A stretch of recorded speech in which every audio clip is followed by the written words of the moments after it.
ভারী বৃষ্টি ও ভারতের উজানের পানিতে ফেনীর পরশুরাম, ফুলগাজী ও ছাগলনাইয়া উপজেলায় প্রবল বন্যা দেখা দিয়েছে।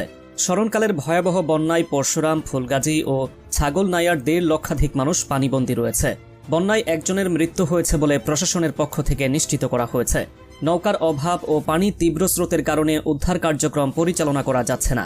তলিয়ে গেছে রাস্তাঘাট ও বসতবাড়ি। নিরাপদ আশ্রয়ের সন্ধানে বন্যা দুর্গতরা। এদিকে বিপদসীমার 90 সেন্টিমিটার উপর দিয়ে প্রবাহিত হচ্ছে মহুরী, কহুয়া ও সিলোনিয়া নদীর পানি। ফুলগাজী উপজেলার সদর ইউনিয়ন, আনন্দপুর, মুন্সিরহাট, আমজাদহাট ইউনিয়নের 40টির বেশি গ্রাম ও পরশুরাম উপজেলার মির্জানগর, চিথলিয়া, বক্স মাহমুদ এবং পৌরশহর সহ 45টির বেশি গ্রাম পানিতে তলিয়ে গেছে। এছাড়া ছাগলনাইয়ার পাঠাননগর, রাধানগর, শুভপুর ইউনিয়ন সহ তলিয়ে গেছে পুরো উপজেলার রাস্তাঘাট, পুকুর ও ফসলি জমি। কিছু কিছু এলাকায় মানুষের ঘরের ছাদ ও টিনের চাল ছুঁয়েছে বন্যার পানি। এমন পরিস্থিতিতে আশ্রয় খুঁজছেন বাসিন্দারা। বন্যা দুর্গতদের জন্য ত্রাণ সহায়তা নিয়ে মাঠে নেমেছে স্থানীয় প্রশাসন ও বিভিন্ন স্বেচ্ছাসেবী সংগঠন। 21 আগস্ট বুধবার পরশুরাম উপজেলা নির্বাহী কর্মকর্তা ইউএনও আফরোজা হাবিব শাপলা বলেন, ভয়াবহ এই বন্যায় স্থানীয় পৌরসভা ও উপজেলার প্রায় অধিকাংশ গ্রাম প্লাবিত হয়েছে। পানিবন্দী হয়ে পড়েছে অসংখ্য মানুষ। দিনে আশ্রয় নিয়ে যাওয়া হচ্ছে।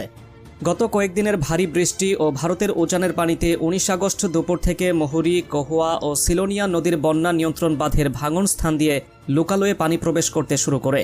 এতে 3 উপজেলার রাস্তাঘাট, ঘরবাড়ি, ফসলি জমি ও মাছের ঘের পানিতে তলিয়ে গেছে। লোকালয়ে পানি ঢুকে শতাধিক গ্রাম প্লাবিত হয়েছে। পানিতে তলিয়ে যাওয়ায় ফেনী পরশুরাম আঞ্চলিক সড়ক ও উপজেলার অভ্যন্তরীণ সড়কে বন্ধ আছে যান চলাচল। লাইন ক্ষতিগ্রস্ত হওয়ায় বিচ্ছিন্ন হয়ে গেছে বিদ্যুৎ সংযোগও। স্থানীয় বাসিন্দারা বলছেন, ঘরের ছাদ পর্যন্ত পানিতে তলিয়ে গেছে। আটকে পড়াদের উদ্ধারে 2-1টি নৌকা কাজ করলেও পানি স্রোতের কারণে তা ব্যাহত হচ্ছে। এমন পরিস্থিতিতে সেনাবাহিনীর সহযোগিতা বেশি প্রয়োজন। 2 দিন ধরে বিদ্যুৎ, মোবাইল নেটওয়ার্ক না থাকায় আরও কষ্ট পোহাতে হচ্ছে। এছাড়া ভারতে ত্রিপুরায় ডম্বুর গেট খুলে দেওয়া হয়েছে বলে জেনেছি। এতে এদিকে পানির চাপ আরও বাড়ার সম্ভাবনা আছে। পরশুরাম উপজেলা নির্বাহী কর্মকর্তা আফরোজা হাবিব শাপলা বলেন, উপজেলার চিথলিয়া, সলিয়া ও অলকা এলাকায় অনেক মানুষ আটকা পড়েছেন। রাত থেকে ফায়ার সার্ভিস ও শিক্ষার্থীদের নিয়ে উদ্ধার কাজ চলছে, কিন্তু নৌকার সংকট থাকায় ও পানি স্রোতের জন্য ঠিকভাবে কাজ করা যাচ্ছে না। এই মুহূর্তে স্পিড বোটের প্রয়োজন। এ বিষয়ে ঊর্ধ্বতন কর্তৃপক্ষকে জানানো হয়েছে। ফেনী আবহাওয়া অধিদপ্তরের উচ্চ পর্যবেক্ষক মোহাম্মদ মনিরুজ্জামান বলেন, ফেনীতে টানা 3 দিন ধরে মাঝারি ও ভারী বৃষ্টিপাত অব্যাহত আছে। বুধবার সকাল 10:30 পর্যন্ত 24 ঘন্টায় জেলায় 97 মিলিমিটার বৃষ্টিপাত রেকর্ড করা হয়েছে।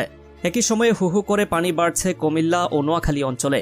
ত্রিপুরায় উৎপত্তি হওয়া গোমতী নদী প্রায় 150 কিলোমিটার অতিক্রম করে কুমিল্লার ভেতর দিয়ে বাংলাদেশে প্রবেশ করেছে।